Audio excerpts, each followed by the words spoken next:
Ilan lang yan sa mga makukulay at kakaibang mga disenyo ng damit na inirampa ng mga modelo sa kakatapos lang na fashion party na naganap sa Crown Plaza sa Ortigas kahapon. Ayon sa CEO and founder ng Fashion Forte na si Nardi Presa, matagal na nila itong ginagawa kung saan ika-26 na edisyon na ng Fashion Forte at meron silang 15 designers ngayong taon. Dagdag pa nito na isa sa kanyang mga naging inspirasyon ay ang mga bata na gusto maging modelo. Ito yung mga bata kasi a lot of people now, especially mga bata, everybody wants to be a model. So, paano nila ma-achieve yun if there is no one na take care of them? So, na-realize ko, maybe I am the right person. Diba? Ibigay ko yung mga pangarap nila at kaya ko naman ibigay. Masaya naman ang model na si Tiffany Creswell na isa siya sa naging modelo at naging bahagi ng Fashion Forte.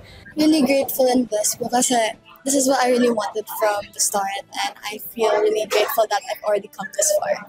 Bukod sa obra ni Presa, makikita din sa runway ang gawa ng iba pang mga designer katulad na lang ng crochet collection kung saan makikita ang iba't ibang damit na yari sa crochet na gawa sa Baguio yarn. Ayon sa designer nito na si Sibor Joy, gusto nila umano na tangkilikin din ng mga manonood ng kanilang gawa dahil nagbibigay din daw ito ng kaunting pangkabuhayan sa mga ilang nanay na nasa bahay lang. Importante sa amin na tangkilikin yung item na ginagawa namin na handmade. Kasi actually yung mga gumagawa sa amin ng ganito, yung mga nanay din na nasa bahay lang, binibigyan ko sila ng parang konting kabuhayan para makasurvive din sila sa pang araw-araw din nilang gastos. Tampok din sa Fashion Forte ang gawa ng fashion designer na si Ordu kung saan hindi lang mga kababaihan na nagsusuot ng crop top kundi pati mga kalalakihan. Siguro po, I believe, no, sa akin it's a testament na kumbaga it's a modern masculinity. Kumbaga pwede nang suotin ng mga lalaki yung sinusuot ng babae. Ngayon po, ganun na po tayo ngayon. Very open, very accepting sa mga nangyayari natin, nakikita natin mga bago araw-araw. So I'm so grateful to wear this crop top because I think we all have our differences but we are all unique in our own way. Po sa pagsusot po ng like crop top is parang nakaka-invent po ng mga pwede pong masuot ng mga lalaki.